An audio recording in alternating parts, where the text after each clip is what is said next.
cambio en el programa y le damos la palabra al representante Carlos Alberto Carreño Marín.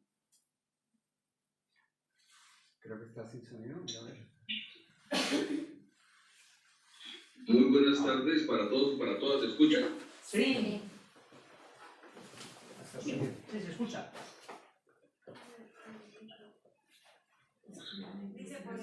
Bueno, muchísimas gracias por la invitación.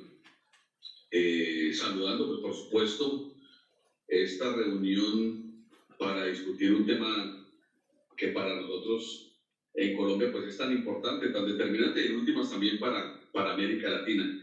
Como ya decía en la presentación, mi nombre de pila es Carlos Carreño, que realmente soy más conocido como Sergio Marín, firmante del acuerdo de paz y representante de la Cámara por el Partido Comunes y por el Pacto Histórico en este momento.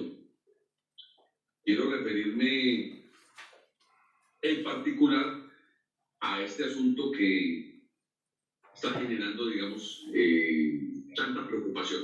No solo en el presidente de la República, no solo en el Pacto Histórico, no solo en los partidos de la izquierda colombiana, sino en otros sectores democráticos y progresistas de nuestro país, de América Latina, podemos decir del mundo.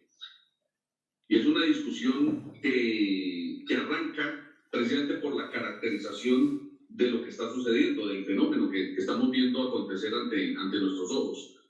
¿Hay o no hay en curso lo que se conoce actualmente como un golpe blando en Colombia? Hay sectores que afirman, por supuesto, que no estamos ante un escenario de ese tipo, que en Colombia hay una fortaleza institucional, que los poderes y la división de poderes clásica, digamos, de la democracia liberal burguesa aplican en Colombia y funcionan en Colombia de manera regular, organizada y coordinada, que Colombia no se parece a escenarios como los que hemos visto en otros países latinoamericanos, y hay quienes creemos, incluyendo el presidente de la República, Gustavo Petro, que acaba de alertar. Nosotros suponemos que no solo es una interpretación de la realidad, no solo es una visión del análisis de coyuntura, del momento político, sino que debe además él poseer una información de un nivel muy alto y informaciones corroboradas, por supuesto, por distintas fuentes, de que aquí lo que se está fraguando precisamente es un golpe blando. Es más, no diríamos ni siquiera fraguando, se está desarrollando. Es importante, creo yo, en el contexto de esta discusión, tratar de aclarar los conceptos que pues hacen parte de alguna manera del devenir político latinoamericano en este momento. No sé si la memoria me falle, pero yo creo que hace quizás unos 40 años no hay golpes militares de cuartel en América Latina, con la excepción del golpe militar a Hugo Chávez en Venezuela, que fue revertido, como todos sabemos, en menos de 72 horas.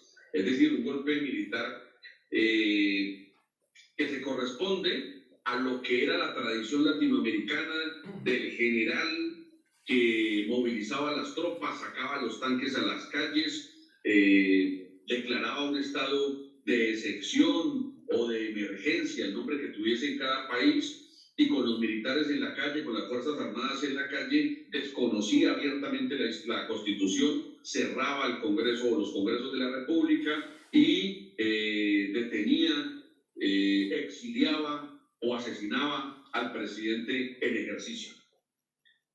Pero lo que sí hemos visto en América Latina en los últimos 25 años, cuando empieza este escenario nuevo en el contexto de nuestro vecindario, de triunfo de gobiernos progresistas, democráticos, alternativos, como no lo habíamos visto, con contadas excepciones en la historia nuestra, con la victoria, entre otras historias. Este ciclo, digamos, progresista inicia con la victoria de Hugo Chávez en el año 98, su posesión en el año 99, y ya en la primera década de este siglo, pues los triunfos de Lula en el Brasil, de Evo Morales en Bolivia, etcétera, que prácticamente han ido recorriendo todos los países latinoamericanos, desde México hasta la Argentina.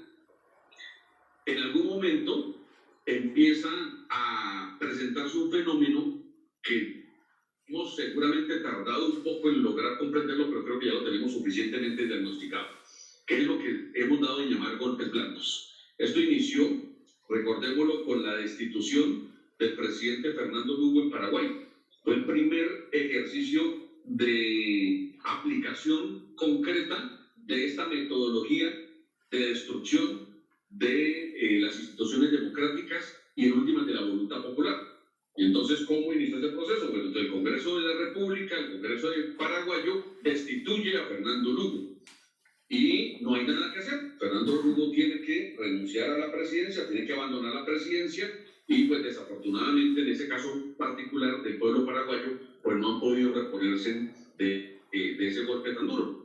Pero posteriormente ese mismo método se lo aplicaron a Zelaya en Honduras, ese mismo método se lo aplicaron a Evo Morales en Bolivia, lo aplicaron en Brasil, lo aplicaron recientemente en un golpe que no es tan blando, en el Perú, por ejemplo, contra Pedro Castillo. Entonces, la realidad es que a la par que han venido avanzando las propuestas progresistas, los gobiernos democráticos y alternativos en nuestro continente, y las plataformas políticas que los acompañan, que son generalmente plataformas de cambio, de transformación, de reforma, y en algunos casos incluso de medidas revolucionarias, pues el adversario no se ha quedado quieto. Es decir, la vieja política imperial, acompañada y acompasada por las oligarquías criollas, de impedir que los cambios y las transformaciones se puedan dar por vías pacíficas, pues encontraron un método que suele ser un poco menos, digamos, efectista en el sentido mediático, etcétera, que los golpes militares, los tanques en las calles, etcétera, pero igual de efectivo para lograr reversar los procesos de cambio, que son las destituciones vía Congreso o vía Parlamento o la guerra jurídica. Es decir, la utilización del aparato judicial para golpear a los liderazgos principales de estos procesos de cambio. Otro elemento que quiero resaltar, como insumo, por supuesto, para el análisis, es que prácticamente ninguno de los golpes blandos ha podido revertirse si no ha sido producto de una muy fuerte organización social y política. Quiero resaltar el caso de Paraguay, donde precisamente la victoria de Fernando Lugo y su destitución pasan a ser, en la medida que por distintas razones el pueblo paraguayo no ha podido encontrar seguramente la forma de reorganizarse, pasa a ser como una anécdota en su historia. Una historia complicada de dictaduras como las de Stroessner, que duraron décadas, de una oligarquía bipartidista, latifundista, bueno, la dura realidad paraguaya que se parece mucho a la realidad de todos nuestros países, pero pues allá no han podido realmente reponerse. Y uno mira, por ejemplo, un poco en el caso peruano que puede estarse dando una situación parecida, destituyen a Pedro Castillo, instauran una dictadura en cabeza de la señora, pues se me va el nombre en este momento, la actual dictadora del Perú, Boluarte creo que es, y la perspectiva de superación de este escenario de retroceso y de dictadura, pues seguramente va a ser convocar a otras elecciones. La pregunta es, ¿estará el pueblo peruano en capacidad con el nivel organizativo y de unidad política de sus fuerzas partidarias, de sus movimientos políticos, incluso de sus liderazgos sociales, de reenrumbar nuevamente al Perú por senderos de progreso, de paz, de desarrollo, o la oligarquía peruana habrá cumplido su objetivo de destituir a Pedro Castillo, instaurar una dictadura y posteriormente en unas elecciones pues volver a colocar liderazgos de derecha y pues serviles al imperio y al gran capital. Esa es la gran preocupación. Pero en cambio, en casos como el boliviano, en casos como el brasileño, por ejemplo, la existencia del PT, la existencia del MAS en Bolivia, la existencia de estructuras políticas con cierto nivel de cohesión ha permitido que, a pesar de recibir el golpe, pues se ha sabido asimilarlo y se ha logrado revertir. Se demora un poco, no es fácil, no es de un día para otro, pero realmente son fuerzas sociales y políticas pues que han logrado de alguna manera superar el escollo. Entonces, regresando un poco a la realidad nuestra, a la realidad colombiana y al caso particular de Gustavo Petro, creo que estamos en esa misma disyuntiva. Creo que cuando el presidente de la República hace un llamado a estar alertas, repito, es porque no solo obedece a su interpretación de la realidad y del momento político, sino también a la información que posee, pero él además hace posteriormente otro llamado, que no es gratuito y que tiene que ver de alguna manera con lo que he retratado. Y es un llamado a la unidad, a la construcción de una fuerza unitaria. Partido único le llaman algunos, organización unitaria le llamamos otros, pero en última ya iniciamos esa discusión, que es una discusión, por supuesto, llena de matices, que es una discusión en la que no hay verdades absolutas, que es una discusión realmente que tiene que basarse sobre todo en 2 o 3 aspectos neurálgicos que lo recoge un comunicado del Pacto Histórico de hace unos 15 días de su Comité Político Nacional, del cual yo hago parte a nombre del Partido Común. Ese Comité Político Nacional del Pacto Histórico es como una especie de coordinación en la que participamos delegados oficiales de cada una de las fuerzas que actualmente construimos este proceso de unidad y de coalición. En ese comunicado nosotros decimos 4 cosas, recogiendo lo que el presidente plantea en su denuncia de la existencia de un golpe blando en ciernes y de un choque con una crisis en últimas que le quiere generar, sobre todo desde la Fiscalía y de otros poderes fácticos, por supuesto, del Estado colombiano, que aún se oponen al proceso de cambios a su gobierno. Nosotros decimos en ese comunicado, primero, acompañamos a ese gobierno, o sea, ratificamos nuestro acompañamiento a la política de Gustavo Petro, a su política de cambios, a su plan de gobierno, Colombia, potencia mundial de la vida. Acompañamos el esfuerzo que se está haciendo por modernizar a este país. Esa es, pues, por supuesto, nos da para otra charla, ¿no? Los elementos programáticos de carácter histórico que se están desarrollando, pero en últimas tienen que ver con lograr hacer que Colombia, que es uno de los países que ha mantenido los niveles de atraso en términos económicos, en términos políticos, en términos sociales más grandes, en un continente supremamente atrasado como América Latina, pues logre dar un salto, logre avanzar en términos de democracia, en términos de justicia social, en términos de distribución del ingreso, en términos de romper una de las concentraciones de la riqueza más aberrantes en el mundo, como es la concentración de la riqueza que hay en nuestro país. En últimas, el programa de Gustavo Petro avanza en esa dirección, que creo que es la que nos congrega a todos y a todas en este esfuerzo unitario.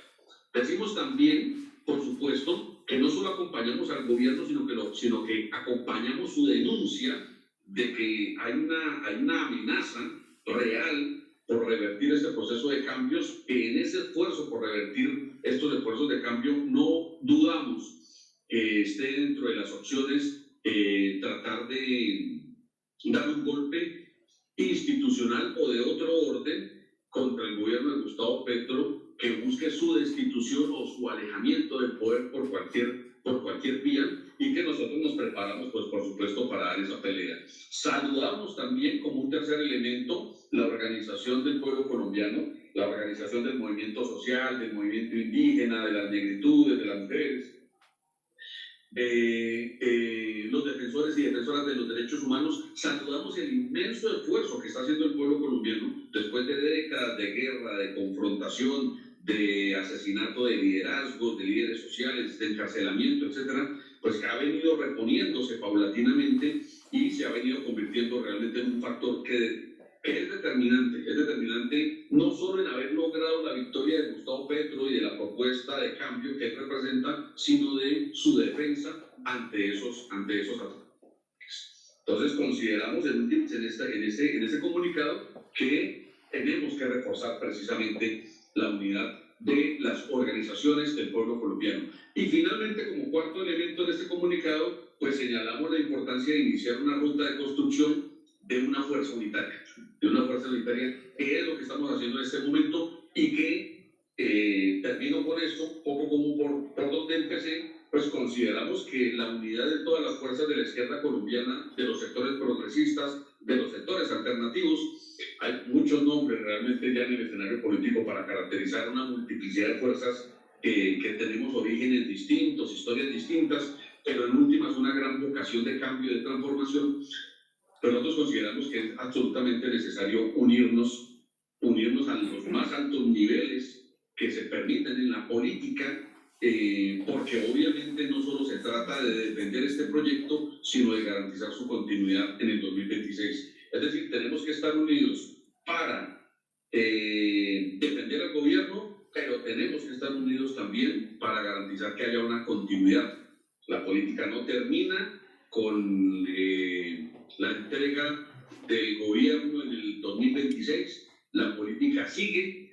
Nosotros tenemos unas apuestas muy ambiciosas en términos de lo agrario, de la reindustrialización del país, de la transición energética, de la justicia social, de las garantías democráticas para todo nuestro pueblo, pues que es imposible en 4 años poder satisfacer todas las necesidades, todos los anhelos y todas las reivindicaciones. Entonces esto, por supuesto, tiene que tener una visión a más largo plazo. Nosotros particularmente creemos, cuando hacemos la caracterización del pacto histórico, que lo histórico del pacto pues tiene que tener elementos, no solo con que recoge, representa, sintetiza los anhelos de las más amplias masas de nuestro pueblo, de la clase trabajadora, del campesinado, etc. No solo es histórico en términos de su propuesta política de cambio y transformación, sino que tiene que ser también histórico en términos eminentemente temporales. Es decir, tiene que ser histórico en la medida, en la perspectiva que logre durante un periodo histórico de tiempo suficiente, pues avanzar a la velocidad y en la dirección pues, que todos queremos y aspiramos. Porque obviamente cambios que no se logren sostener, conociendo nosotros la catadura del régimen oligárquico de este país, pues seguramente los somos capaces de revertirlo en menos de un periodo presidencial. Es decir, 4 años de lucha, de brega por sacar este país adelante, por empujarlo, por jalarlo, por hacerlo andar, pues un gobierno de derecha en el 2026, pues simple y sencillamente revierte de un plumazo gran parte de ese esfuerzo o incluso nos retrotrae a épocas que ya consideraríamos superadas. Entonces tenemos esa doble tarea, defender al gobierno hoy, defender su programa, pero también garantizar su continuidad.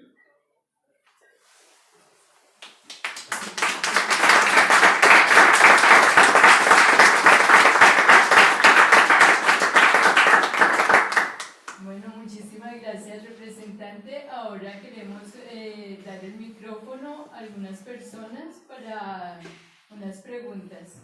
Me voy a tomar el permiso de ser la primera. Nos hemos enterado hace una media hora que han dejado a Mancera, que la Corte Suprema no eligió fiscal y que ha nombrado a la viceministra Mancera. Entonces, primero saber si es verdad que lo que se dice, y lo segundo, ¿qué está pensando el pacto histórico respecto a esto? ¿Cuál es el paso a seguir?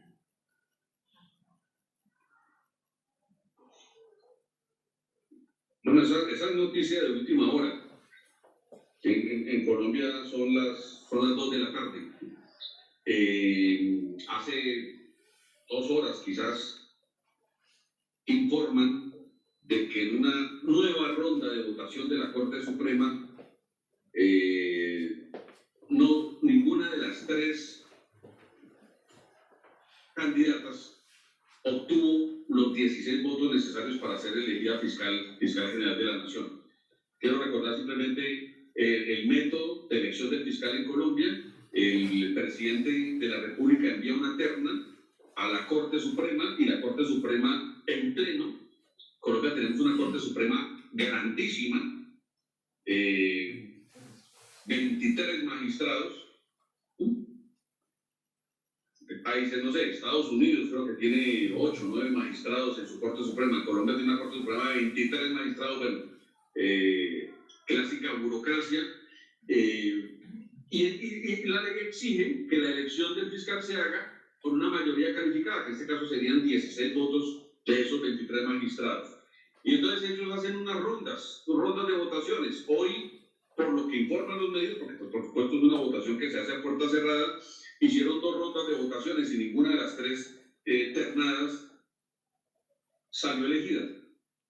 Eso en la práctica lo que significa es que se pospone hasta el próximo 22 de febrero una nueva reunión en pleno de la Corte Suprema para volver a hacer otra votación y queda nombrada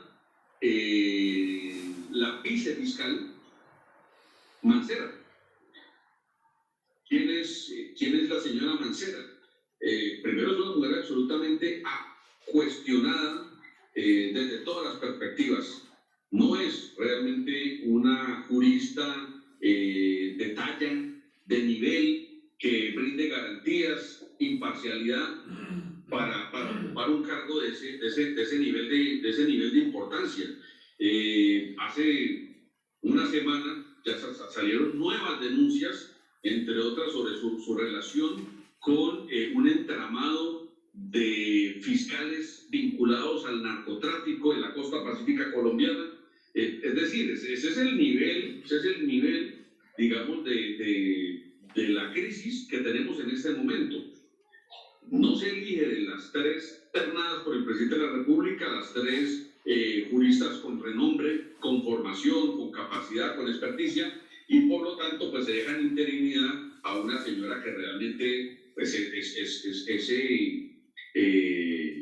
desde toda perspectiva, su historia, sus antecedentes en la fiscalía, su absoluta subordinación al señor Barbosa, que es el peor fiscal que ha habido en Colombia, un país donde han habido pésimos fiscales. Pues realmente la preocupación es inmensa. Hoy hubo una movilización que inicialmente se había planeado para que fuera hacia la Corte Suprema, pero es una movilización de organizaciones sociales, etcétera. Se decidió más bien que se dirigiera a la Corte Suprema. Hay una gran preocupación en la opinión pública, una gran preocupación en los sectores políticos, una gran preocupación, por supuesto, en el pacto histórico y en el propio presidente, pero incluso también hay una gran preocupación en sectores de la opinión colombiana que, aunque no necesariamente militan en la izquierda o acompañan al gobierno, pues consideran que realmente lo que está pasando es desastroso. Es desastroso. La Fiscalía en Colombia es una institución de mucho poder, es la encargada de la investigación y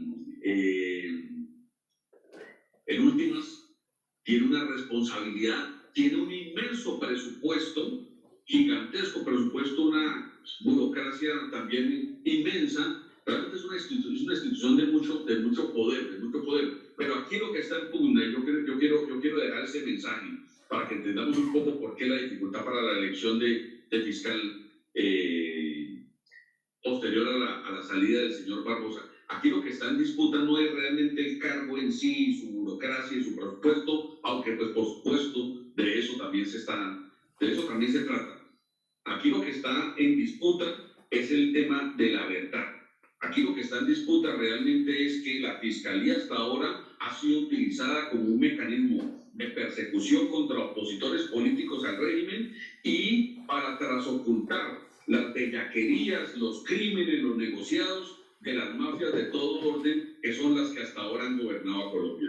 Aquí no hablamos únicamente de las mafias del narcotráfico, sino que hablamos también de las mafias de la minería, hablamos de las mafias del contrabando, hablamos, pero sobre todo hablamos fundamentalmente de colombiano para utilizar los recursos públicos para su enriquecimiento. Cerca de 50 billones de pesos, que bueno, no sé en dólares ahorita en mi cabeza no hago el traslado tan fácil, pero seguramente pueden ser unos 15.000 millones de dólares aproximadamente. 15.000 millones de dólares aproximadamente se pierden en Colombia anualmente en corrupción. Y aquí están establecidas unas estructuras mafiosas. Las ha caracterizado el profesor Luis Carlos Garay, ¿cierto? La cooptación mafiosa del Estado es la caracterización que él ha hecho. Es decir, el Estado al servicio de esas mafias para quedarse con todos los recursos de la salud, de la educación, de la alimentación de los niños, de la construcción de vías, de infraestructura. Es decir, todo en Colombia está mediado por hechos de corrupción que nutren los bolsillos de esos sectores mafiosos que, por supuesto, pues tienen una relación directa, están imbricados, son orgánicos de esos sectores políticos tradicionales y que pues, necesitan una fiscalía que sea cómplice de sus crímenes y de sus delitos. Y exactamente eso es lo que se está disputando en este momento.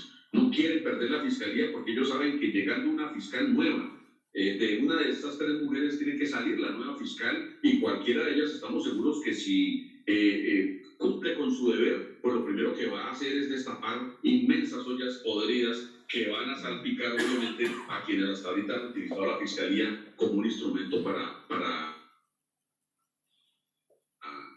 su beneficio. Hola, buenas.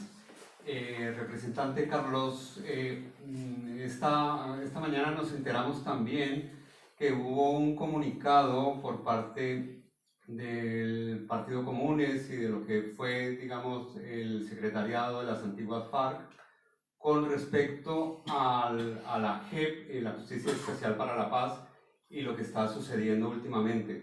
Yo quería preguntarle en este momento qué riesgo real hay que el acuerdo de paz en el que ustedes han participado se venga abajo, o el compromiso de ustedes como participantes de este acuerdo de paz sea llegar a buen término con todo el proceso de la justicia transicional.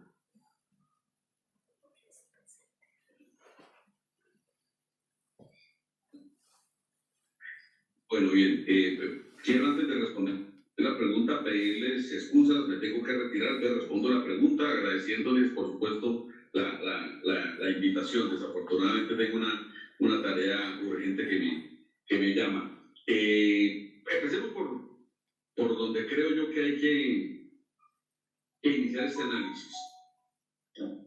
El acuerdo de paz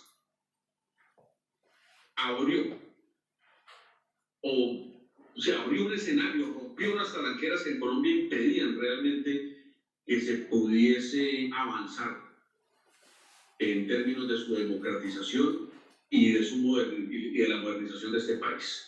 La guerra realmente era un mecanismo más útil a la dominación de la caja del régimen bipartidista que lo que de alguna manera estaba posibilitando escenarios de convergencia, de unidad, para lograr construir una fuerza social de cambio y de transformación.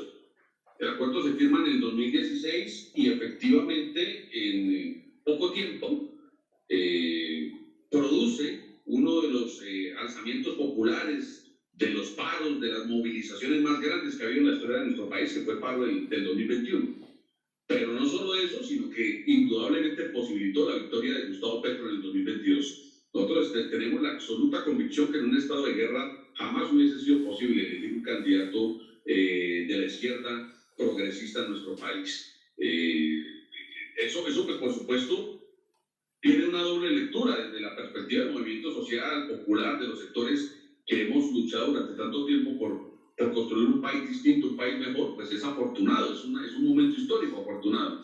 Pero para los sectores que se han visto obligados a tener que ceder, no todo su poder, pero gran parte del poder que han ejercido históricamente y que han tenido que aceptar el desarrollo de una serie de políticas que en la medida que mejoran las condiciones de vida de la gente, algunos de ellos entienden que los perjudican o les perjudican sus bolsillos o sus grandes fortunas, pues ellos tienen otra visión. Pocas palabras, hay quienes defendemos este proceso con absoluta convicción y hay quienes se oponen a este proceso también con absoluta convicción. Bueno, así es la política, todos lo entendemos. Se trata de quién construye una fuerza mayor que termine, entre otras, desde lo electoral, garantizando que pues el ejercicio del gobierno esté en manos de unos o de otros. Esa es la batalla, la pelea histórica realmente que tenemos en este momento.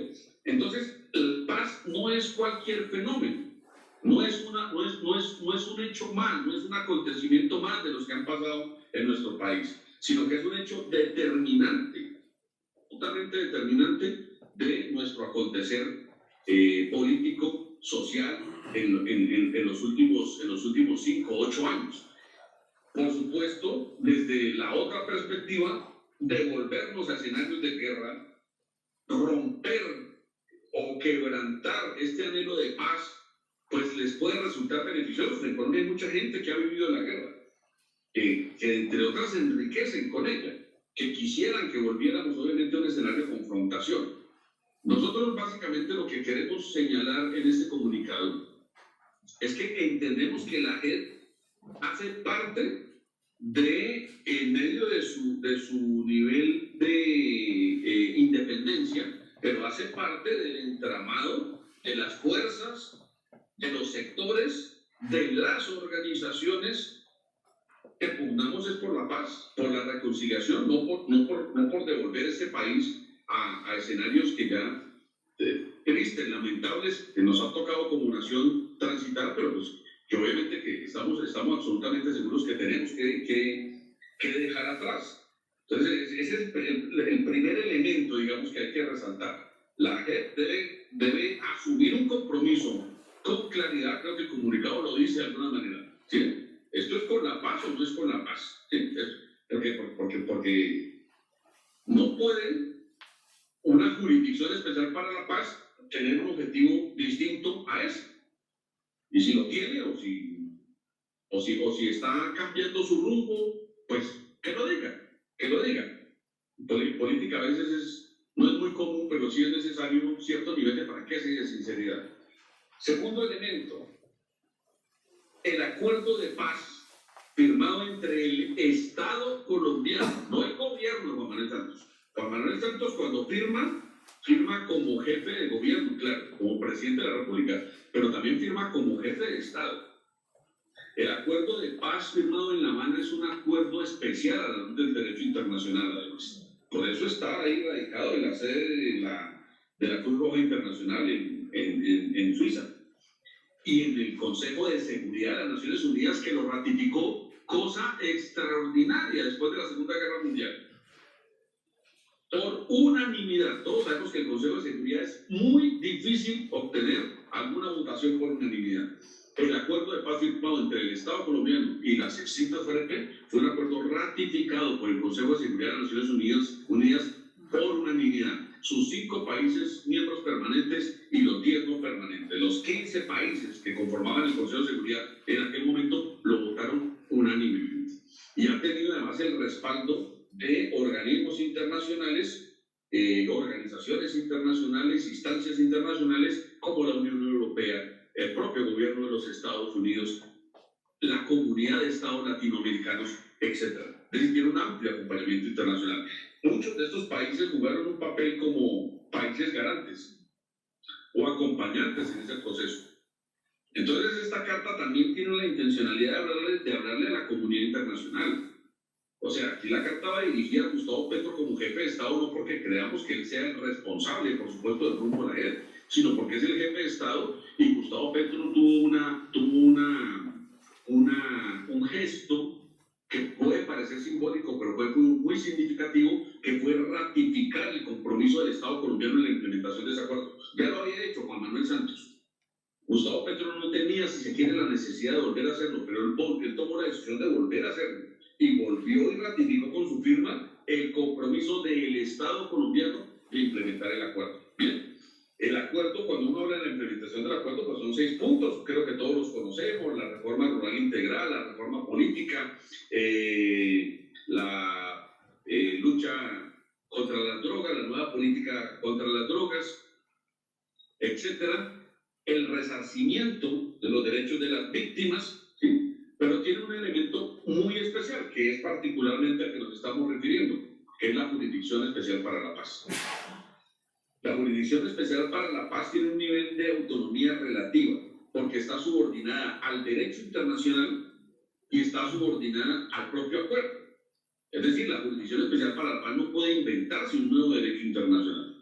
Cuando se firma el capítulo particular de la Jurisdicción Especial para la Paz, que eso nos demoró muchos meses y ha sido saludado por juristas de todo el mundo, toda la comunidad internacional, sobre todo los sectores que están ligados a la academia, a los sectores de la justicia, etcétera, han saludado la calidad del acuerdo judicial que hace parte integral del acuerdo de paz. Yo no puedo entender reforma rural integral sin entender GEP.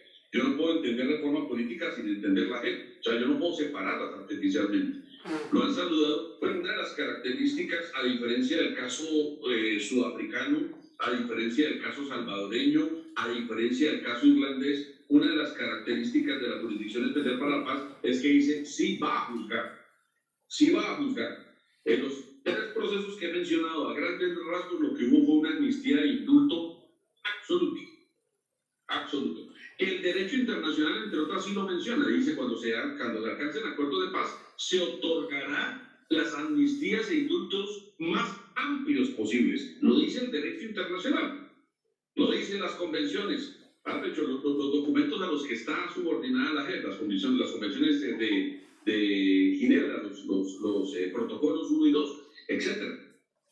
Entonces, lo que se acordó fue lo siguiente: va a haber efectivamente una Jurisdicción Especial para la Paz, va a tener unos magistrados. Estoy resumiendo, creo que todos ustedes conocen, pero pues estoy dando una visión para aportar a su análisis. Esos magistrados tienen como función, en un periodo determinado, el aspecto temporal que es importante, en un periodo determinado tienen que analizar, estudiar, investigar el conjunto del conflicto colombiano, y sobre la base de un concepto jurídico que se conoce como los más altos responsables, ¿cierto?, emitir unas sentencias que deben tener sobre todo un carácter reparador, porque la esencia de la JEP no es el derecho punitivo ni el derecho penal del enemigo, como se conoce en términos jurídicos, sino el de restaurativo, la justicia restaurativa. Entonces, esto no puede ser que usted firme un acuerdo de paz, le dicen, o sea, hay un compromiso del Estado colombiano de crear una jurisdicción especial para la paz, que va a tener una forma de comportarse, de actuar absolutamente distinta a esa visión punitiva, y ya ha firmado el acuerdo cuando se ha realizado el proceso de reincorporación, etcétera. Entonces dicen a usted: no, resulta que eso no va a ser así, esto va a ser con derecho penal del enemigo, esto va a ser con derecho punitivo, y entonces esto lo vamos a resolver además no con la teoría de los máximos responsables, con las que es el espíritu con el que se firmó el acuerdo, sino que aquí vamos a abrir 15 macrocasos, y sobre cada macrocaso vamos a emitir una sentencia, y entonces la seguridad jurídica de todos los firmantes, ¿dónde queda? Primer elemento. O sea, usted queda dependiendo de que el tribunal, que debería emitir una única sentencia, histórica además, estructural, que va a empezar a emitir sentencias cada 6 meses, no sé durante cuánto tiempo, porque ellos pueden decidir casi que lo que quieran. Segundo elemento. Y tercer elemento: ¿y esto durante cuánto tiempo? Lo que nosotros decimos en la carta, por ejemplo, de acuerdo al acuerdo de paz, valga la redundancia, pero al derecho internacional y a la teoría del otorgamiento de amnistías e indultos lo más amplios posible, lo dice textualmente, perdón, el derecho internacional, pues todos los firmantes del acuerdo los presentamos ante la Oficina del Alto Comisionado para la Paz en su momento, hicimos ratificación de nuestro tránsito a la vía civil, dejación de armas, etc., y nuestra comparecencia a la JEP. Y 7 años después, porque es que el tiempo va pasando, el acuerdo de paz se firmó en el 2016, ya vamos para 8 años realmente. 8 años después de la firma del acuerdo, todavía hay más de 3.000, 4.000, bueno, no recuerdo la cifra exacta, de compañeros, de compañeras a las que la JEP no les ha querido otorgar la amnistía e indulto, por lo tanto, son susceptibles a que pase cualquier cosa en cualquier momento. Los 12 años de la JEP, por lo tanto, se van demorando porque si han otorgado 600 indultos o 700 indultos, no sé, algo así, o amnistías, etcétera, ¿cuántos años van a demorar para completar el resto? ¿En qué tiempo es que van a emitir sus sentencias? Si ya dijeron, si en la práctica se están comportando ya no como un tribunal que va a emitir una única sentencia, un único fallo, un único veredicto, sino 10 o 20 o los que se les vaya ocurriendo. Entonces nosotros en una carta queremos señalar por lo menos esos 3 o 4 aspectos que nos parecen preocupantes. El cambio de rumbo de la JEP, la no utilización de los criterios jurídicos que se establecieron en la firma del acuerdo, repito, derecho y justicia restaurativa, no punitiva, y nunca derecho penal del enemigo, ese no puede ser el criterio con el que actúen. Tercero, los tiempos. Nosotros, particularmente desde el Congreso de la República, pues hemos logrado realmente en el gobierno de Santos y en el gobierno de Duque y en lo que llamamos el gobierno de Petro, ha habido realmente un acompañamiento multipartidista del esfuerzo de paz en Colombia, esa es la realidad. Y a la JEP se le ha cumplido en términos presupuestales, a la JEP se le ha cumplido en términos de garantizarles lo necesario para su funcionamiento, para el desarrollo de sus tareas, etc. No es un organismo que pueda decir que ha estado abandonado, que el Estado lo dejó solo, que no ha tenido recursos, que no ha tenido dinero, que no ha tenido instalaciones, que no ha tenido medios, porque los ha tenido todos, lo que han pedido prácticamente el Congreso se los ha aprobado en las leyes de presupuesto, etc. Y pues ya es hora, digamos, de alguna manera, de que, sobre todo, a las víctimas, sobre todo a quienes se han comprometido con la paz, sobre todo a la comunidad internacional, pues la JEP le responda con la altura que corresponde. Y es bueno señalarlo en esta carta y señalarlo en estos términos en los que se ha hecho para advertir que aquí puede estarse presentando desarrollos de hechos que atenten contra la paz. Nosotros estamos absolutamente seguros que la paz ya es casi, es irreversible. Pero en este momento el gobierno, recordemos, el gobierno de Gustavo Petro está desarrollando una política de paz total y el mensaje sí es supremamente negativo para las demás organizaciones. Es decir, quienes estén en este momento sentados mirando lo que está pasando en este escenario, viendo un incumplimiento flagrante de las condiciones de seguridad para quienes firman los acuerdos. Ya completamos más de 411 compañeros asesinados después de la firma del acuerdo. Y encima de eso, viendo cómo el Estado incumple sus compromisos y traiciona o puede llegar a traicionar aspectos que son tan importantes en un proceso de paz como la seguridad jurídica, pues creo que el mensaje sí sería supremamente negativo para las demás mesas de diálogos. Creo que el objetivo de la carta se ha cumplido. Después hubo una rueda de prensa de la JEP, pero creo que de alguna manera ya se logró el objetivo de que la sociedad, que a veces se pierde en múltiples problemáticas, bueno, etcétera, pues también se voltee su mirada, su atención a este tema, porque pues si nosotros dejamos esto al garete, con seguridad nos va a salir muy mal. Muchísimas gracias, representante. Buen día.